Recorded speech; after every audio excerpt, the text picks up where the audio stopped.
እስኪ ይሄን ቪዲዮ ሰምተን እንመለሳለን። የወላጃችሁን ምክር ስሙ ነው ምለው። አለበዛ ዋጋ መክፈል ስላለ።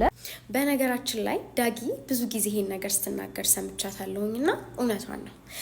ቶክሲክ የሆነ ሪሌሽንሺፕ ብቻ ሳይሆን ቶክሲክ የሆነ ፍሬንድሺፕም አለ። ይሄን ቪዲዮ የመነሻ ሀሳብ አድርጌ አጠር ያለች ስቶሪ ታይም ልንገራችሁ። በጣም የምወዳት ጓደኛዬ ነበረችኝና ለረጅም ዓመት በእኔና በሷ የጓደኝነት ጊዜ ሁሉ ጊዜ ኢነርጂ ማባክነው እኔ ነኝ። ነገር ግን ሁሉ ጊዜ ተጠያቂ የምደረገው ደግሞ እኔ ነኝ። አንቺ እንደዚህ ያላደረግሽም፣ አንቺ እንደዚህ ያላደረግሽልኝም፣ አንቺ እንደዚህ ያልወጣሽም፣ አንቺ እንደዚህ ያልገባሽም የምባለው ሁሉ ጊዜ እኔ ነኝ።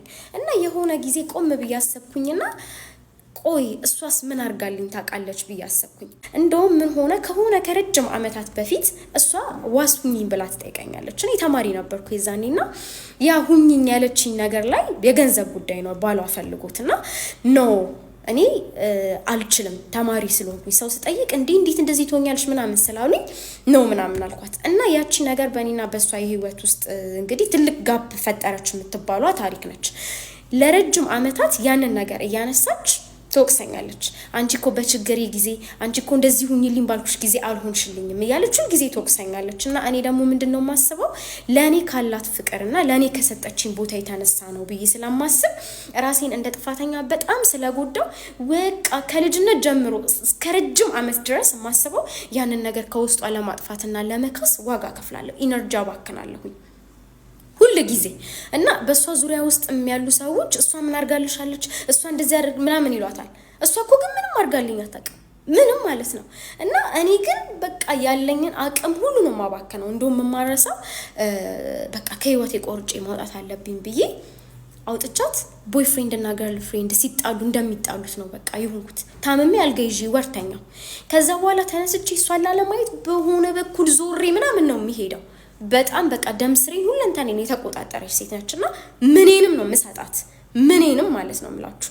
እና እሷ ግን ሁሌ ትወነጅለኛለች፣ ሁሌ ማለት ነው ምንም ነገር አርጋት ተቀም፣ ሁሌ ግን እኔን ትወነጅለኛለች። ብቻ ብዙ ጊዜ ከህይወት ያወጣኋት አስገባኋት ምናምን። ፋይናሊ የመጨረሻውን ታሪክ ልንገራችሁ። ባሏ ጋር እቁብ እጥል ነበረና የምጥልበትን እቁብ በላኝ 89,000 ምናምን ብር ነውና ለኔ ደግሞ ያን ጊዜ ማለት ልነግራችሁ አልችልም። ገና በህይወቴ ስራ የጀመርኩበት ጊዜ ነው። በቃ እንዴት ብዬ እቁብ እንደጣልኩኝ ምናምን ልነግራችሁ አልችልም። ከዛ በዛ ነገር አትሊስት እንኳን መስጠት ባይችል ሶሪ ነው አይደል መባል የነበረብኝ።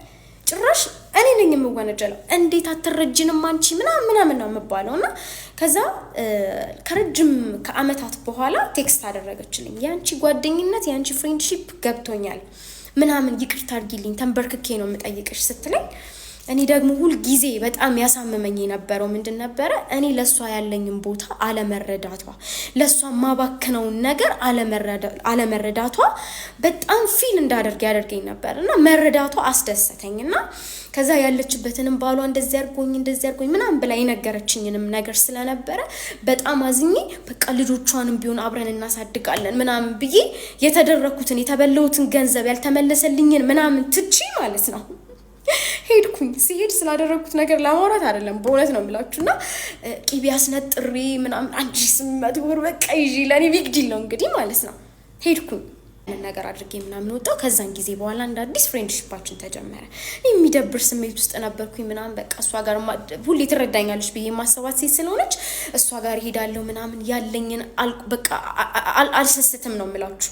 ግን የሆነ ነገር ካላደረኩኝ እንዴት አላደረግሽም ነው የምባለው። እንዴት እባላለሁ?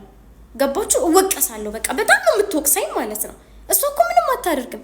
ከዛ ከጓደኞቿ ጋር ደግሞ እዛ ቤት ውስጥ የሚኖሩ 2 ልጆች ነበሩ። ከነሱ ጋር እየወጣች ትንሾካሾካለች ምናምንና ድጋሜ ሌላ ህመም ሆነብኝ። እኔ እኮ በቃ እሱ ባይኖርም እኔ በቃ አብሬያትኝ ምናምን ብያለሁ። ለካ ተታትተውም አይደለም በስልክ ያወራሉ ምናምን ከባሏ ጋር ማለት ነው። ያቺ የተበላኋት ገንዘብ የኔን ብቻ ሳይሆን የሌላም ሰዎች ገንዘብ ይዞ ስለጠፋ ያችን ለማሸሽ ነበር። በቃ ያንን ነገር ከቨር ለማድረግ ነበር ፍለፊት ያ ነገር የማይደረገውና እኔ አሁን ስለ ገንዘቡ ምናምን ልነግራችሁ አይደለም። ፋይናሊ ከህይወቴ ቆርጬ አስወጣኋት ማለት ነው። የመጨረሻ ከይቅርታው ምናምን በኋላ ነው የምላችሁና እናንተ ብቻ ኢነርጂያችሁን እያባከናችሁ እነዚህ ሰዎች ግን ሁሉ ጊዜ እናንተን ይወቅሳችኋል። በየትኛውም ግንኙነት ውስጥ ደግሞ እናንተ ብቻ የምታደርጉት እንቅስቃሴ ከሆነ ልክ አይደለም። እናቴ ሁሌ የሆነ ቀን ቆስለሽ ነው የምትወጪው ትለኝ ነበር። በእኔና በሷ ጓደኝነት ውስጥ ማለት ነውና ያለችኝም አልቀረምና እናቴ አትወዳትም ነበር። ፋይናሊም ቆስዬ ተሰባብሬ ነው የወጣሁት።